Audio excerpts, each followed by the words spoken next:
अगर कोई हमारे हाथ से हमारी उंगलियां काटने की कोशिश करे या हमारी भुजाओं से हमारी हथेली काटने की कोशिश करे तो किस तरह का कष्ट होगा आपको।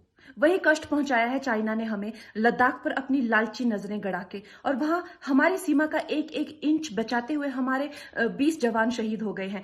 क्या भूल पाएंगे आप उनकी माओं के आंसू, उनकी विधवाओं की चीखें और उनके बच्चों के दिए बलिदान को? क्या ये सोचना ठीक है कि सेनाओं का जो सरहदों पे जो युद्ध होता है वो सिर्फ सेनाओं का होता है, वो सिर्फ सरकार का होता है? क्या उसमें हमारा कोई योगदान नहीं है? क्या हम भूल गए वो वक्त जब महात्मा गांधी जी ने कहा था अगर अंग्रेजों की रीढ़ तोड़नी है भारत में तो उनके बनाए हुए हर उत्पादन का बहिष्कार करना पड़ेगा? तो क्या ये जरूरी नहीं है कि हम भी इस युद्ध में हिस्सा लें, क्योंकि लद्दाख सिर्फ एक जमीन का टुकड़ा नहीं है, भारत की अस्मिता का एक बहुत बड़ा हिस्सा है, भारत की हथेली है। हम उसे किसी तरह से इस दुश्मनों के उनके गंदे इरादों में सफल नहीं होने दे सकते।